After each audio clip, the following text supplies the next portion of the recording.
You're watching KDCG, uniquely Acadiana, a Delta Media station.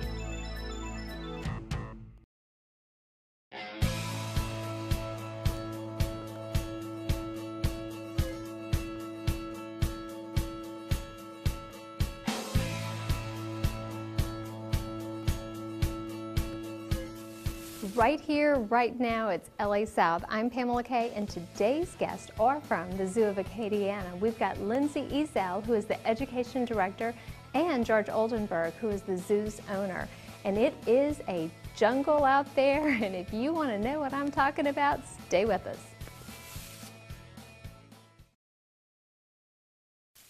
Lions, tigers, bears, oh my. What can we find at the Zootorium at the Zoo of Acadiana? Let's go check it out.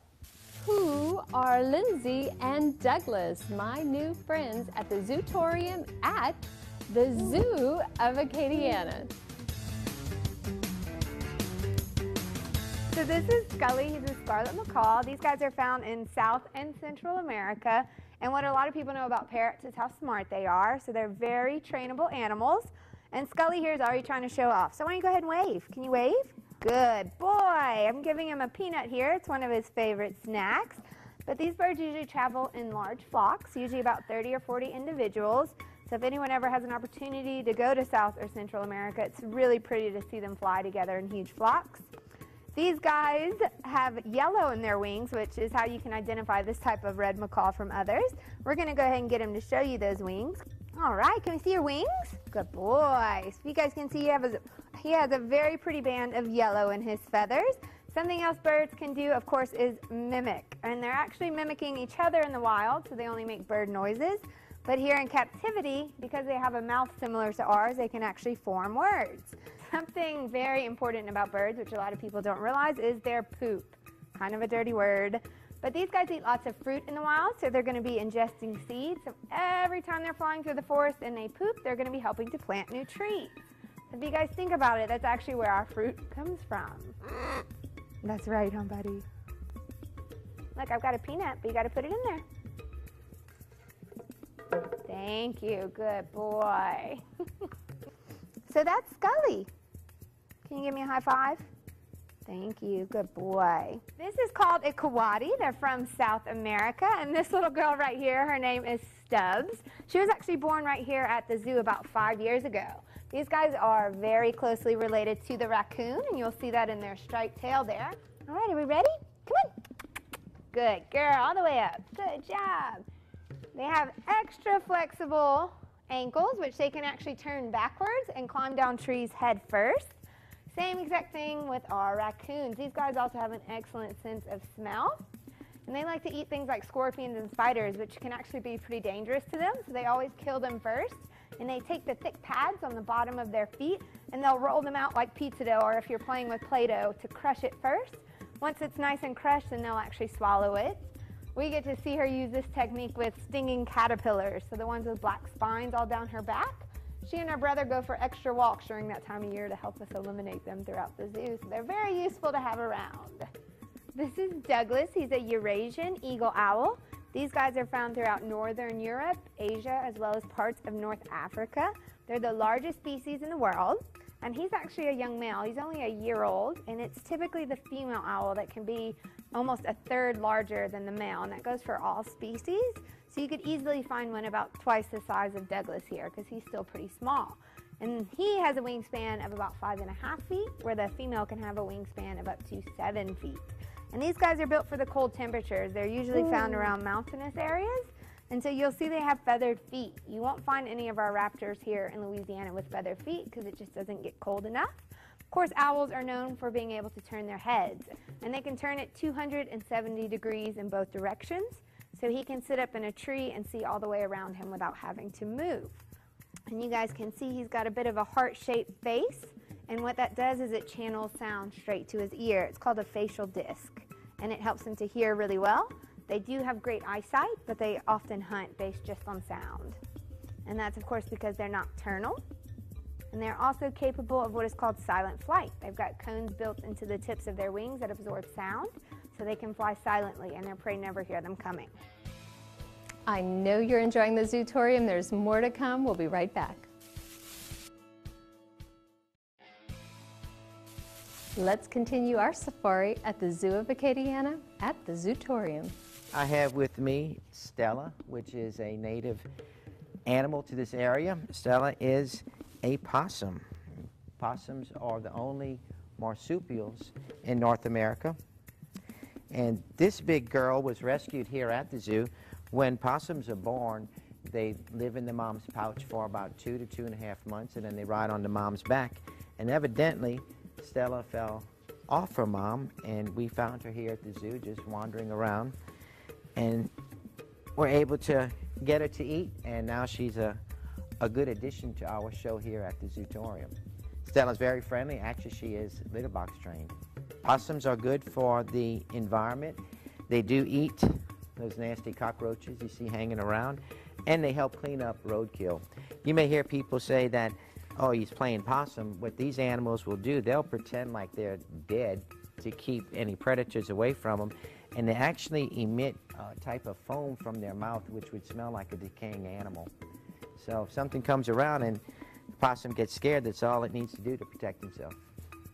They are nocturnal, so you'll see these guys most of the time at night.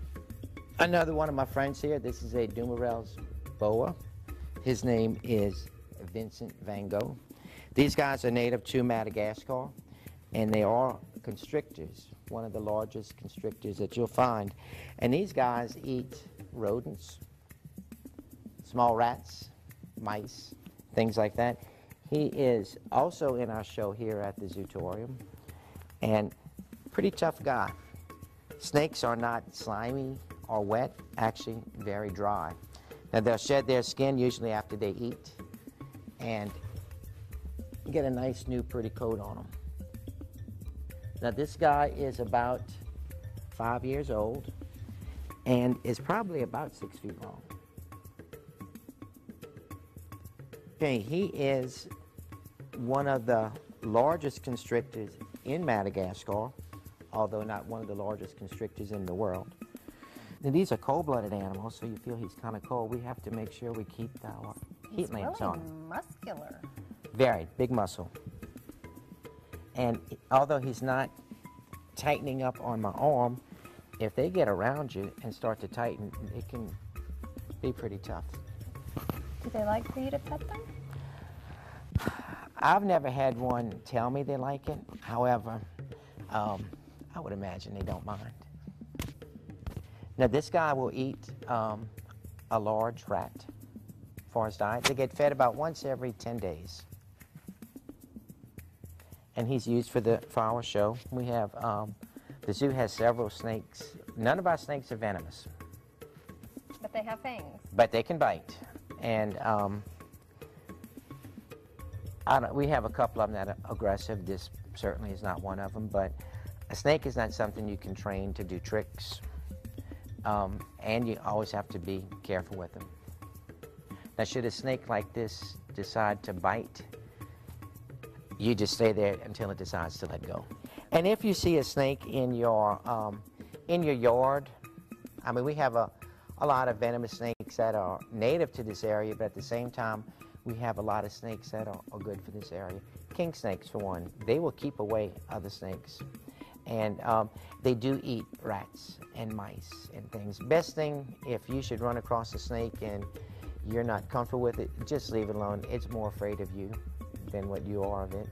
And, you know, they don't have ears, so everything is going to be vibration. So if you're walking in your yard and it's a bunch of dried leaves, they're going to hear you coming. They're going to scoot off. Hopefully so. Very good eyesight.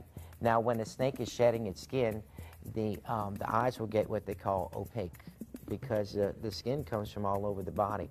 So when it's shedding and the eyes are opaque, it doesn't know what's coming around them. So they might be a little bit more aggressive, you know, at that point because they're not sure if it's something that's going to try and hurt them or whatever. So if you see a snake and the eyes look real milky, if you're that close to it, it's probably not going to happen.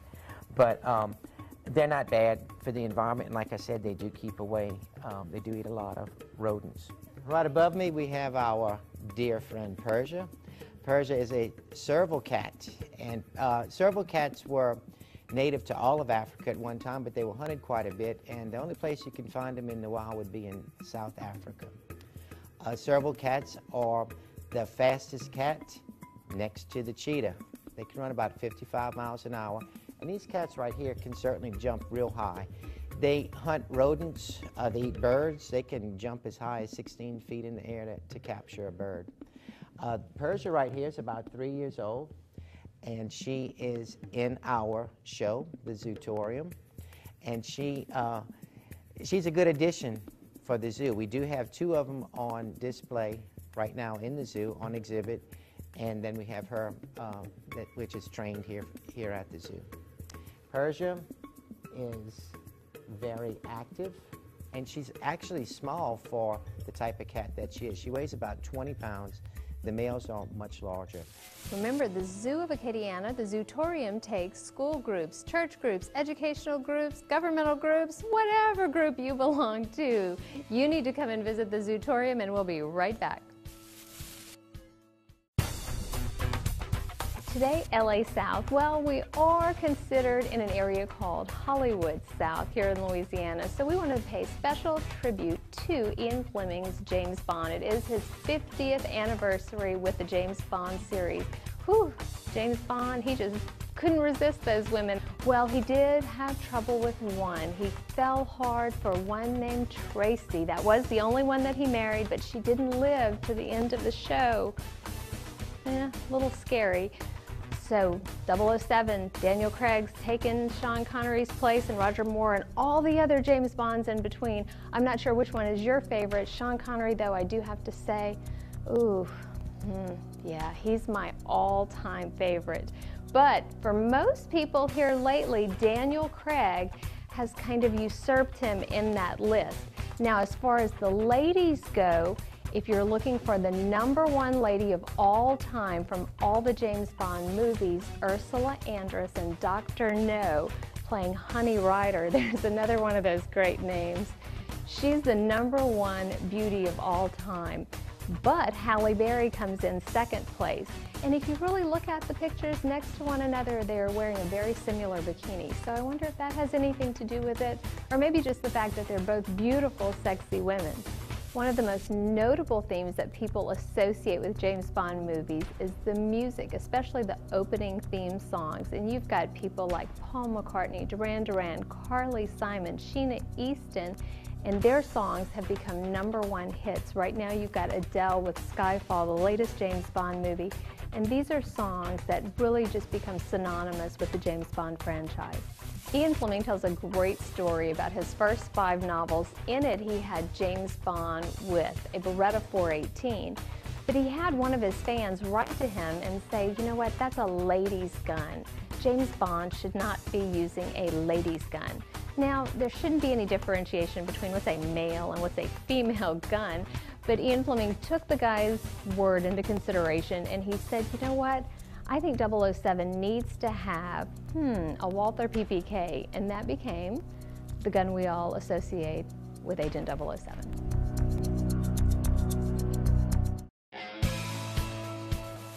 We have enjoyed hanging out with George of the Jungle and the extremely talented Lindsay Ezell over at the Zoo of Acadiana, and we will see you on Monday here on LA South.